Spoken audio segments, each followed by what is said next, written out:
తెలుగులో మీరు పాడిన చాలామంది సంగీత దర్శకులు కీరవాణి గారు వాళ్ళందరూ మిమ్మల్ని ఆల్మోస్ట్ ఒక సరస్వతి దేవిలాగా అంటే అంత గొప్పగా మీ పాటని ఆదరిస్తారు, ఆరాధిస్తారు. కీరవాణి గారితో మీ అనుబంధం గురించి చెప్పండి చిత్ర గారు. కీరవాణి గారిని ఫస్ట్ కలిసేది చక్రవర్తి సార్ దగ్గర పాడుతున్నప్పుడు అసిస్టెంట్గా. ఎప్పుడు మాట్లాడరు, చాలా సైలెంట్గా ఉంటారు అక్కడ. మ్యూజిక్ మాత్రం నేర్పించి అలా వెళ్ళిపోతారు. అలా మొదలైంది కానీ అంటే చక్రవర్తి గారితో ఉన్నప్పుడే అప్పుడు పరిచయం అయింది. తర్వాత కీరవాణి గారు మ్యూజిక్ చేసినప్పటి నుంచి నేను చాలా చాలా మంచి మంచి సాంగ్స్ పాడాను. కీరవాణి గారు కూడా ఇలాగ వర్కింగ్ స్టైల్లో సిట్యువేషన్ అదన్నీ నాకు భాష తెలియదు అని తెలిసి డీటెయిల్డ్గా చెప్తారు. ఒక్కొక్క వర్డ్ మీనింగ్ ఎలా ఉంది దానికి. అది మోస్ట్ ఆఫ్ ద టైం బాలుగారితో సహగం రికార్డింగ్ పెడతారు. ఒక సండే లేదంటే ఏదైనా ఒక రోజు మార్నింగ్ నుంచి ఈవినింగ్ వరకు ఒక 5 ఫిల్మ్స్ సాంగ్స్ అన్నీ ఒకేసారి రికార్డ్ చేసినట్టు అరేంజ్ చేస్తారు. సో అప్పుడు బాలుగారు హెల్ప్ కూడా నాకు వస్తుంది. కీరవాణి గారు కూడా డీటెయిల్డ్గా చెప్పేస్తారు. సో అదొక చిన్న చిన్న ఎక్స్ప్రెషన్స్ ఎలా ఇవ్వాలి. He's also singer no, so he can help me more. కానీ అన్ని పాటలు అద్భుతమైన పాటలు, అందరికీ ఆఫ్ కోర్స్ బాగా రికాల్. బట్ ఒక విషయం, కీరవాణి గారి దగ్గర పాడుతున్నప్పుడు మనకు కొంచెం కాన్ఫిడెన్స్ వస్తుంది, ఇస్తూ ఉంటారు. He'll make us more and more comfortable.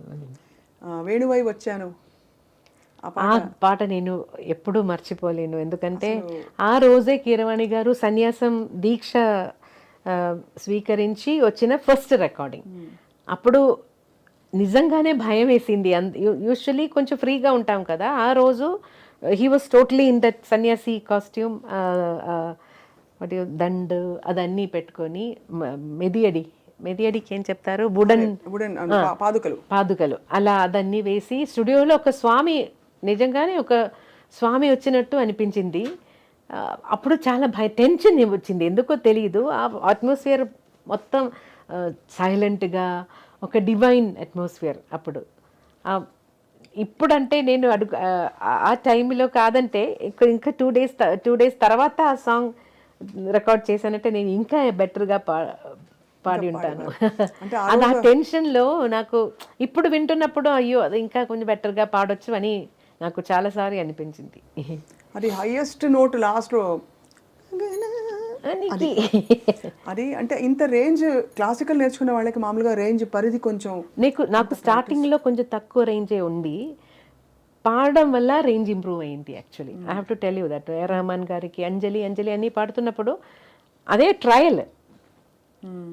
తర్వాత ఏమైందంటే చాలా హై రేంజ్ సాంగ్స్ తీసుకొస్తారు నా కోసం వేరే మ్యూజిక్ డైరెక్టర్స్. ఇది చాలా హైగా ఉంది అని చెప్పి మీరు అంజలి పాడలేదు, అంతే ఉంది దీంట్లో కూడా అలాగే చెప్పేసి తర్వాత అన్ని సాంగ్స్ చాలా పైన అయిపోయింది నాకు. చాలా మంది సాంగ్స్ పైన రేంజ్లో పాడారు. అసలు మస్ట్ లిసన్ గ్రేటెస్ట్ హిట్స్ లిస్ట్లో మన కన్నానులే పాట వరల్డ్ లిస్ట్లో, ఇట్స్ నాట్ ఈవెన్ అంటే ఇండియా మాత్రం కాదు, ఆ వరల్డ్ లిస్ట్లో బాంబే సాంగ్ ఉంది అంటే గార్డియన్ వాళ్ళు వేసిన లిస్ట్. ఎలా అనిపిస్తుంది చిత్రమ్మకి? చాలా సంతోషం. యాక్చువల్లీ ఈ కన్నానులే రికార్డింగ్ తర్వాత రహమాన్ గారు మళ్ళీ నాకు ఫోన్ చేసి మళ్ళీ ఆ రికార్డింగ్ టైంలోనే నాకు చెప్పారు, కొంచెం ఒక ప్యాథోస్ ఫీల్ వస్తుందా చిత్ర గారు, నాకేదో కొంచెం ప్యాథోస్ ఫీలింగ్ వస్తున్నట్టు అనిపిస్తుంది, ఇంకా కొంచెం హ్యాపీగా ట్రై చేస్తారా, ఇంకా కొంచెం హ్యాపీగా అలా చెప్పేశారు. అయితే మైనర్ స్కేల్ ఉంది కదా, దాంట్లో ఆటోమేటిక్గా ఒక చిన్న అది వస్తుంది మెలంకలీ అదే. సో మ్యాక్సిమం నేను ట్రై చేశాను, హ్యాపీగా నవ్వుతూ పాడడానికి ట్రై చేశాను. అయితే అది అందరికీ నచ్చింది. దాంట్లో హిందీ వర్షన్లో కూడా 2 సాంగ్స్ నేనే పాడాను. తర్వాత రహమాన్ గారు నాకు ఫోన్ చేసి చెప్పారు, వాళ్ళ ఆడియో కంపెనీ నుంచి అన్ని సౌత్ ఇండియన్ సింగర్స్ అయిపోయింది, సో ఒక్క పాట అయినా నార్త్ ఇండియన్ సింగర్స్ని కూడా ఇంక్లూడ్ చేయాలని. So he said I don't want to change కన్నానులే, సో ఉరికే చిలక ఆ సాంగ్ నేను మీ పర్మిషన్తో నేను ఇంకెవరికైనా ఇచ్చి. హరిహరన్ గారు, కవితా కృష్ణమూర్తి గారు. కవితా కృష్ణమూర్తి గారు అక్కడ నార్త్ ఇండియన్ సింగర్, కానీ మన తమిళ but she lives in Bombay కదా. అవును. అంటే వీళ్ళిద్దరు ప్రస్తావన తీసుకొచ్చాం. వీళ్ళిద్దరూ ప్రపంచ స్థాయికి, కీరవాణి గారు, ఏఆర్ రెహమాన్ గారు. ఇప్పుడు నాటు నాటు పాట golden globe we all are feeling so proud కదా. అంటే so unexpected. Of course Keeravani గారి పాటలు మనం రాగయుక్తంగా చూస్తే there are so many wonderful songs. But ఏదైనా ఒకటి ఆ పేరు పైకి వచ్చింది, అదే పైకి వచ్చింది. రైట్. భారతీయ సంగీతం నిజంగా ప్రపంచ పటంపై దూసుకెళ్ళిపోతుంది. ఇన్ని పాటలు వెస్టర్నర్స్ పాడగలుగుతారా? బికాస్ వెస్టర్న్ పాటలు మనం అన్ని పాడుతున్నాం. అలా చిత్ర గారు మీరు ఎప్పుడైనా వెస్టర్న్ ట్రై చేస్తారా? నాకు ఆ స్టైల్ ఎందుకో రాలేదు. అయితే ఈ మధ్య పిల్లలందరూ ఎంత ఈజీగా పాడుతున్నారు. యోడ్లింగ్ టోన్ అయితే సరే, ఏదైనా వెస్టర్న్ ఒక గాత్రం వేరే కదా, చాలా ఈజీగా పాడుతున్నారు. నేను అదే వాళ్ళందరూ ఈజీగా పాడుతున్నారు, నాకు ఎందుకు రాలేదు అని. అయితే అది ట్రై చేయలేదు. మేబీ ఆ ట్రైనింగ్ వెళ్తే నాకు వస్తుందో ఏమో. మీ ప్రయాణంలో మీరు పాడిన మంచి సాహిత్యాలలో సిరివెన్నెల సీతారామ శాస్త్రి గారి సాహిత్యాలు చాలా పాడారు. మహానుభావులు. మనకి చాలా కష్టకాలం. కోవిడ్ తర్వాత చాలా మంది మన వాళ్ళు, మన గురువులు అని వెళ్ళిపోయారు. తెలుగు సంగీతంలో ఉండే గాయనీమణులు చాలా మంది మీరు గుర్తు చేసుకున్నారు చిత్ర గారు. లతాజీ ఇన్ఫ్లుయెన్స్ మీరు ఒక ట్రిబ్యూట్ కూడా చేశారు. అది ఎలా అనిపించింది? లతాజీ పాటలో ఉండే what is that special quality you love? నేను పుట్టిన రోజు నుంచి లతాజీ సాంగ్స్ చాలా చాలా ఎక్కువ విన్నాను. యాక్చువల్లీ కేరళలో హిందీ సాంగ్స్ చాలా ఇన్ఫ్లుయెన్స్ ఉంది. పాత మలయాళం సాంగ్స్లో కూడా హిందీ సాంగ్స్ నుంచి తీసిన సాంగ్స్ కొంచెం అలా సేమ్ సాంగ్స్ అలా మలయాళంలో కూడా వచ్చింది.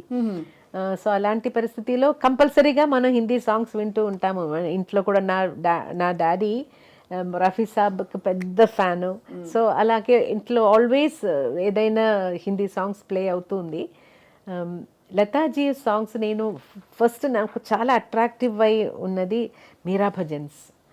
I loved her Meera bhajans. ఎందుకో ఒక డివోషన్, ఏదో ఒక మూడ్కి తీసుకెళ్తుంది లతాజీస్ వాయిస్. నందనందన దిట్టుపడియామాయి సావరు.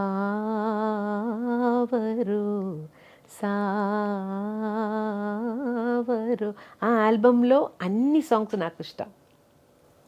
కిరు సంగ ఖేలు హోలీ ఇందులోనేనా? కాదు, దీంట్లో ఇంకొకటి మాయి మాయి రే మాయి మాడో తుప్పణామా పర్ణ్యారే దినానా, అది. ఇంకొకటి ఓ జీ హరి నీత గయే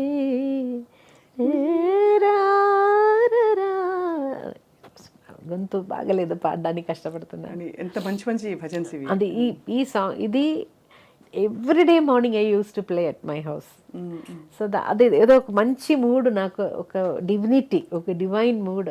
తర్వాత చాలా ఫిల్మ్ సాంగ్స్ కూడా చాలా ఇన్ఫ్లుయెన్స్ అయ్యాను. మీరు గొంతు కలిపిన చాలామంది మేల్ సింగర్స్ ఉన్నారు, బట్ చాలా పెద్ద లెజెండ్స్ అని మనం చెప్పుకునేది యేసుదాస్ గారు. ఆల్మోస్ట్ మిమ్మల్ని మెంటర్ చేశారు ఆయన కూడా ఒక విధంగా. ఒక పక్క బాలు గారు.